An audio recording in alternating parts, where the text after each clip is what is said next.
ಮೋಜು ಮಸ್ತಿ ನಡೆಸಲು ಸಮುದ್ರ ತೀರಕ್ಕೆ ಬರುವ ಬುದ್ಧಿಜೀವಿಗಳು ಉಪಯೋಗಿಸಿ ಎಸೆಯುವ ಮದ್ಯದ ಬಾಟಲ್ ಸಹಿತ ವಿವಿಧ ತ್ಯಾಜ್ಯಗಳನ್ನು ಹೆಕ್ಕಿ ಸಮುದ್ರ ತೀರ ಸ್ವಚ್ಛಗೊಳಿಸಲು ಇಕೋ ಕ್ಲಬ್ ಹೆಸರಿನಲ್ಲಿ ಶಾಲಾ ಪುಟಾಣಿಗಳನ್ನು ಬಳಕೆ ಮಾಡುವುದು ಸರಿಯಲ್ಲ.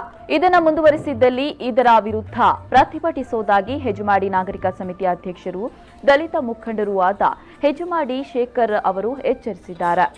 ಪ್ರವಾಸೋದ್ಯಮ ಇಲಾಖೆ ಸಹಿತ ವಿವಿಧ ಇಲಾಖೆಗಳ ಸಹಭಾಗಿತ್ವದಲ್ಲಿ ಹೆಜಮಾಡಿ ಪ್ರದೇಶದಲ್ಲಿ ಸ್ವಚ್ಛತಾ ಕಾರ್ಯಕ್ರಮದ ಉದ್ಘಾಟನೆ ನಡೆದಿದ್ದು, ವಿಳಂಬವಾಗಿ ಆರಂಭಿಸಿದ ಕಾರ್ಯಕ್ರಮ ಉದ್ಘಾಟಕರಾದ ಶಾಸಕ ಲಾಲಾಜಿ ಸಹಿತ ಇತರೆ ಅತಿಥಿಗಳ ಉದ್ದುದ್ದ ಭಾಷಣ ಮುಗಿಯುವಾಗಲೇ 11 ಫಲಹಾರ ಮುಗಿಸಿ 11:30ರ ಉರಿ ಬಿಸಿಲಿಗೆ ಮಕ್ಕಳಿಂದ ಸ್ವಚ್ಛತಾ ಕಾರ್ಯ ಆರಂಭಿಸಲಾಯಿತು.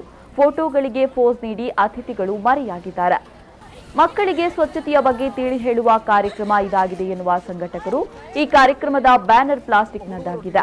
ತ್ಯಾಜ್ಯ ಸಂಗ್ರಹಿಸಲು ಪ್ಲಾಸ್ಟಿಕ್ ಚೀಲಗಳು, ಅತಿಥಿಗಳಿಗೆ ನೀಡಿದ ಹೂಗುಚ್ಛಕ್ಕೆ ಪ್ಲಾಸ್ಟಿಕ್ ಬಳಕೆ ಎಲ್ಲವೂ ನಿಷೇಧಿತ ಪ್ಲಾಸ್ಟಿಕ್ನಿಂದಲೇ ಮಾಡಿರುವಾಗ ಮಕ್ಕಳು ಈ ಕಾರ್ಯಕ್ರಮದಿಂದ ಅದೇನು ಪ್ರಯೋಜನ ಪಡೆದಾರು ಎಂಬುದಾಗಿ ಪ್ರಶ್ನಿಸಿದ್ದಾರೆ. ಇಂತಹ ಸ್ವಚ್ಛತಾ ಕಾರ್ಯವನ್ನ ಶಾಸಕರ ಶಿಫಾರಸ್ಸಿನ ಮೇರೆಗೆ ಪ್ರಶಸ್ತಿಗಳನ್ನು ಪಡೆಯುವ ಸಂಘ ಸಂಸ್ಥೆಗಳ ಸದಸ್ಯರು ನಡೆಸಲಿ. ಅದು ಬಿಟ್ಟು ಈ ಪುಟಾಣಿಗಳ ಬಳಕೆಯನ್ನ ತಕ್ಷಣವೇ ನಿಲ್ಲಿಸಬೇಕು. ತಪ್ಪಿದ್ದಲ್ಲಿ ಹೋರಾಟ ಅನಿವಾರ್ಯ ಎಂಬುದಾಗಿ ಎಚ್ಚರಿಸಿದ್ದಾರೆ.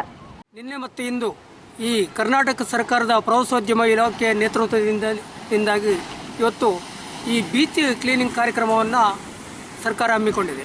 ಇದರ ನೇತೃತ್ವವನ್ನು ನಮ್ಮ ಕಾಪುನಲ್ಲಿ ಸ್ಥಳೀಯ ಶಾಸಕರಾದ ಲಾಲಾಜಿ ಮೆಂಡನ್ ಅವರು ವಹಿಸಿಕೊಂಡಿದ್ದಾರೆ. ಅದರ ಒಂದು ವಿಚಾರವನ್ನು ಇಲ್ಲಿ ಗಮನಿಸಬೇಕು.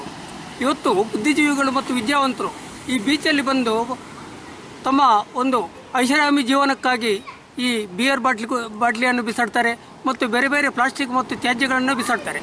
ಅದನ್ನು ಇವತ್ತು ಸರ್ಕಾರಿ ಮತ್ತು ಇತರ ಶಾಲೆಯ ವಿದ್ಯಾರ್ಥಿಗಳಿಂದ ಅದನ್ನು ಸ್ವಚ್ಛತೆ ಮಾಡ್ತಾ ಇದ್ದಾರೆ. ಇದನ್ನು ಇವತ್ತು ನಾವು ನಾಗರಿಕರು ಇದನ್ನು ಖಂಡಿಸ್ತಾ ಇದ್ದೇವೆ. ಯಾಕೆಂತೇಳಿದರೆ ಇದು ಸರಿಯಾದ ಕ್ರಮ ಅಲ್ಲ. ಯಾಕೆಂತೇಳಿದರೆ ಪ್ರಜಾಪ್ರಭುತ್ವ ವ್ಯವಸ್ಥೆಯಲ್ಲಿ ಇವತ್ತು ವಿದ್ಯಾರ್ಥಿಗಳನ್ನು ಇಂತಹ ಕಾರ್ಯಕ್ರಮದಲ್ಲಿ ಬಳಸಿಕೊಳ್ಳುವುದನ್ನು ನಾವು ಇವತ್ತು ಖಂಡಿಸ್ತಾ ಇದ್ದೇವೆ. ಹಾಗಾಗಿ ಇವತ್ತು ಶಾಸಕರಾಗಲಿ, ಮಂತ್ರಿಗಳಾಗಲಿ, ಅಧಿಕಾರಿಗಳು ಇದನ್ನು ಗಮನಿಸಬೇಕು. ಯಾಕೆಂದರೆ ಇವರ ಮಕ್ಕಳೆಲ್ಲ ಐಷಾರಾಮಿ ಜೀವನ ನಡೆಸ್ತಾ ಇದ್ದಾರೆ. ಇವತ್ತು ಸರ್ಕಾರಿ ಶಾಲೆಗೆ ಬರ್ತಕ್ಕಂಥ ಬಡ ಮಕ್ಕಳು ಇದಕ್ಕೆ ಬಲಿಪಶು ಆಗ್ತಾ ಇದ್ದಾರೆ.